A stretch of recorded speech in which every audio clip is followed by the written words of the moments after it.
Yo, good morning, everyone. So I want to talk about spy softwares, and because a lot of people are using them, and I have mixed feelings about spy software. Now, I wrote in this title, is it a good idea for dropshipping? Because there's more dropshippers in this group than there are people doing print on demand. I'm aware of that. So I wrote dropshipping, but what I'm about to talk to you about applies whether you're doing dropshipping or if you're doing print on demand. It's both one of the same.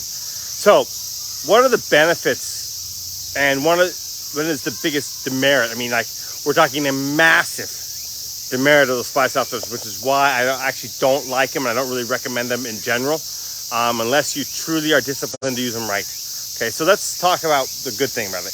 You can go out and you can find out which posts are popular on Facebook, which ones are getting link clicks, and which ones are getting shares and comments, and you can get a sense of whether it's selling or not, right?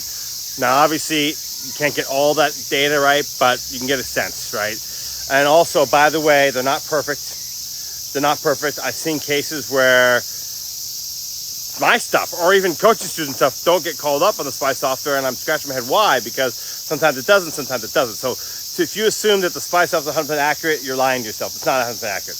Okay, so, that sounds great. I can go out and find the winners and just basically sell the same thing, and boom, it's easy. No. And that's the reality. The answer is no. And I'll tell you why here in a second here. Okay. First of all, the person who's selling that, right, usually is more experienced marketer who knows what they're doing. Okay? Often newbies look at this and think it's like the quickest golden ticket to success, and they do it and they go out and they get sold on the sales to the spy software, and they go and they start advertising it. 3 months later, 4 months later, they say, fuck, this Ecom shit doesn't work, and they give up. Well, there's a couple things going on here. They're not good at marketing, so they don't understand how to market that properly to have success, okay? That's one thing. But number two is this is the worst thing. This is absolutely the easiest way to research products. It's the number one easiest way. It's the lazy man's way, and most Ecom sellers are lazy. They just want the quick hit. They want the easy way to have success. And so guess what happens? Thousands of people are copying that product idea, right? Thousands are selling the exact same thing, right?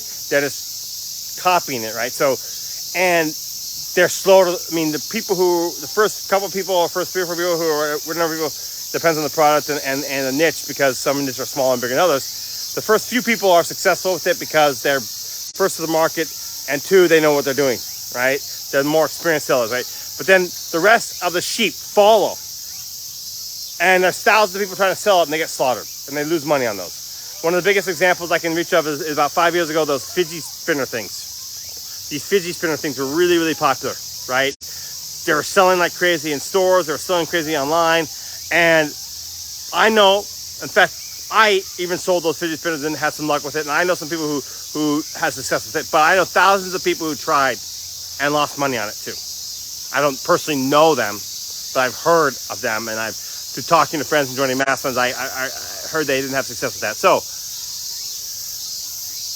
now you're probably saying to yourself, well, Chris, it sounds like you don't believe in these spy softwares. And the answer is that is not true. Actually, I think the spy software used right can be very powerful. So what do I mean by used right? Well, let me explain that to you right now. What I mean by is use the spy software as an idea tool. Use the spy software as an idea tool to find ideas. That's it. To find ideas of stuff that might sell and could sell. And instead of copying the exact same thing that other people are selling, go out and find something similar but different. Similar but different. More unique.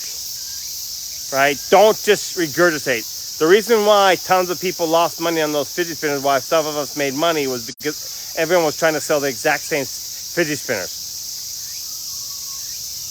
What I would have recommended back at that time, I did recommend at that time, is, hey, look, fidget spinners are popular, but this particular fidget spinner on AliExpress, everyone's trying to sell it. So go out and find some sort of other spinning thing, right? We know kids like spinning devices, right? We'll find something else that's a spinning device. It's not a fidget spinner, something different. And try to sell that. Same thing.